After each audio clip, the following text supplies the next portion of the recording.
राहुल गांधी जी शायद भारत के इकलौते ऐसे नेता होंगे, नेताओं की जाति तो लोगों को पता होती, गोत्र नहीं पता होता है।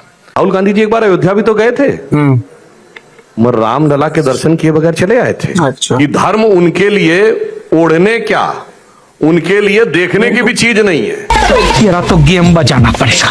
हिंदू ये भी हैं, हिंदू हम भी हैं। ये छोटे हिंदू हैं, हम बड़े हिंदू हैं। ये छोटे दिल वाले छोटी सोच वाले हिंदू हैं, हम बड़े दिल वाले बड़ी सोच वाले हिंदू हैं। हमारे हिंदुत्व में बुद्ध भी हैं, कबीर भी हैं, नानक भी हैं, दादू भी हैं, रैदास भी हैं। हमारे हिंदुत्व में महात्मा गांधी भी हैं, हमारे हिंदुत्व में राजा राममोहन राय भी हैं, हमारे हिंदुत्व में स्वामी दयानंद भी हैं, स्वामी विवेकानंद भी हैं। इनका हिंदुत्व मनु से शुरू होता है और सावरकर पे आके खत्म हो जाता है। सही पकड़े हैं। राम तो इस जन कण कण में व्याप्त हैं। राम तो सबके इष्ट है। राम को तो गैर हिंदू भी मानते हैं। Absolutely दूसरे correct। देशों में भी राम कथाएं लिखी गई हैं, 100 भाषाओं में रामायण लिखी गई हैं। राम पे किसी का कॉपीराइट नहीं है। मेरे राम मेरे हृदय में वास करते हैं, उन्हें कोई मेरे हृदय से निकाल नहीं सकता, कोई बाहर नहीं। इनके राम कहीं से आ रहे हैं, पता नहीं कहां से आ रहे हैं। राम कहां चले गए थे जो आ रहे हैं? क्या बोलूं मैं इस पे, क्या बोलूं क्या मैं? ये रावण के पिल्ले हैं जी। रावण के अंदर अहंकार था। रावण पूरी धरती पे अपना कब्जा मानता था, देवताओं को भी अपना गुलाम मानता था, ईश्वर को भी मानता था, किसी की सुनता नहीं था। वही इनके व्यवहार में, इनकी वाणी में वही रावण के अहंकार झलकता है। बात तो सही है। रावण ने भी जब माता सीता का अपहरण किया था तो रावण भी साधु का वेश धर के आया था, गेरुए वस्त्र पहन के आया था, बड़ी मोटे बीजों की माला पहन के आया था, तिलक लगा के आया था, बड़ा तगड़ा। और रामायण अगर पढ़ेंगे आप, वाल्मीकि रामायण मैंने बहुत गौर से 2 बार पढ़ी है। रामायण में हर जगह जब भी रावण का जिक्र आता है, सुबह उठते ही सबसे पहले पूजा पाठ करता था और कई कई घंटे पूजा में लगाता था। तो क्या उस रावण को श्रेष्ठ आदमी मान लें हम?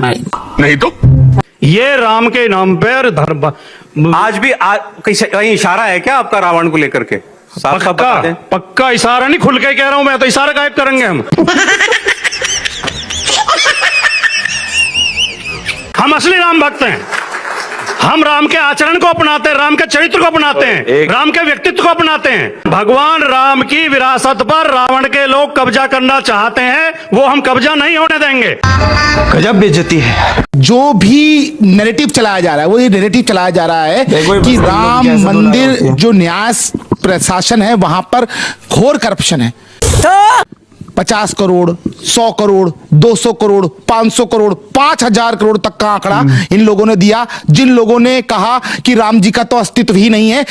और दूसरे वो थे जिन्होंने राम भक्तों के सरों में गोली मारी और उनको समझ गया। मैं ये जानना चाहूंगा कि पैसा बरामद होना चाहिए नहीं होना चाहिए। मेरा ऐसा मानना है कि दूध का दूध और पानी का पानी होना चाहिए। अच्छा, दूध का दूध पानी का पानी आप कह रहे हैं, डाउट तो ये ना कि दूध में पानी मिला हुआ है। अब कैसे पता चलेगा? हमको नहीं पता कितने का घपला हुआ, गबन हुआ, कौन जिम्मेदार है, उसकी जानकारी होनी चाहिए। लेकिन आप सरकार की मंशा पे, आप एसआईटी की पवित्रता पे प्रश्न नहीं उठा सकते। क्या बोला तूने? मैथिल जी ने उपयोग किया एसआईटी के लिए पवित्रता शब्द का, कि एसआईटी की पवित्रता पर प्रश्न ना करें। कृपया पवित्रता वर्ड की पवित्रता रहने दें, एसआईटी से ना जोड़ें। दूध नहीं, अंजना जी इन्होंने जो कहा ना, दूध चुराकर सारा पी गए, पानी बचा है। जांच कौन करेगा? जांच कौन कर रहा है? अमेरिका से बुला लीजिए। अब आप ये देखिए, मैंने आपको प्रमाण दिया, बांग्लादेश से बुला लीजिए, आपको प्रमाण दिया, पाकिस्तान से बुला लीजिए। पाकिस्तान नहीं जाए तो पेट में दर्द होने लगता है इनको। तकलीफ ये है, मरोड़ उठते साहब इनके। गजब बेइज्जती है। मैंने मर्यादा पुरुषोत्तम राम जी के संदर्भ में सीधा सा प्रश्न किया। हम लोगों ने पूछा कि साहब ये बताइए, आपने उसी व्यक्ति को जांच के दस्तावेज सौंप दिए जिस पर आज चले नपेंद्र मिश्र, सरयू को रक्त रंजित करने वाला वो आदमी है।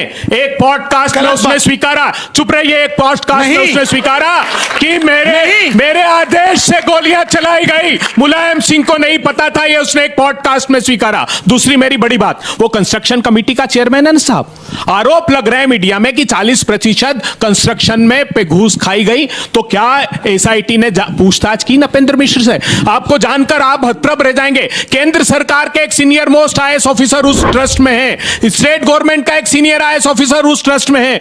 किसी एसआईटी के मेंबर ने उनसे पूछताछ की? नहीं। क्यों पूछताछ नहीं की? अरे अखंड पाप में डूबे हुए हैं ये। कहां है 1400 करोड़ रुपए? किसी को नहीं पता है। राम आंदोलन से लेके, राम मंदिर के निर्माण से लेके अब ये पाप कर रहे हैं। अरे इंडियन बुलियंस एसोसिएशन ने अपना स्टेटमेंट दिया, कहां है उनकी रसीद? अगर 200 किलो चांदी उन्होंने दी तो उनको रसीद तो देना चाहिए थी। मर्यादा पुरुषोत्तम राम की अगर आस्था पर आंच आएगी तो तुम कहते थे कि कोई अदालत फैसला नहीं कर सकती। जनता की अदालत ने फैसला किया, अयोध्या से मर्यादा पुरुषोत्तम राम ने तुमको हरा दिया, तब भी नहीं समझे। भगवान ने दंडित किया है, अब तुम लोगों की बारी है। जब तक इनको तुम दंडित नहीं करोगे इनके पाप नहीं मिटेंगे। क्या बात है सर। दोस्तों, ये कुछ जो है ना, जो दलाली करने के लिए बैठे हैं, ये इस चीजों को भी डिफेंड करने में लगे हैं कि यहाँ पे पैसे की चोरी हुई है। इसको भी मानने को तैयार नहीं है ये लोग कि पैसे की सच में चोरी हुई है। यहां तक तो एक बंदे ने ये कह दिया कि अगर राम मंदिर का पैसा चोरी हुआ तो किसी हिंदू ने ही चुराया ना, तो दिक्कत क्या है? अब बताइए, सब एक ही थाली के चट्टे बट्टे हैं, हर कोई डिफेंड करने में लगा हुआ है और जो भी चीजें हो रही है वो गलत है, नहीं होना चाहिए। राम मंदिर के नाम पे चोरी, थोड़ा सा तो शर्म कर लेते हैं।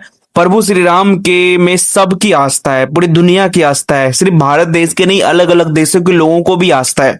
थोड़ी सी तो शर्म आनी चाहिए था चोरी करते हुए, हैं? अब बताओ, जब जो हिंदू का नहीं हुआ, जो अपने इष्ट देव प्रभु श्री राम का नहीं हुआ, वो बताओ हिंदुओं का क्या होगा? बाकी आप क्या सोचते हो कमेंट्स में बताइएगा। बाकी शैम्पू, बिना शैम्पू की धुलाई आपको यहीं पे मिलेगी। सो इसीलिए चैनल को सब्सक्राइब कीजिएगा, लाइक शेयर एंड कमेंट्स तो जरूर कीजिएगा और मिलेंगे किसी नेक्स्ट वीडियो में। तब तक के लिए बाय बाय।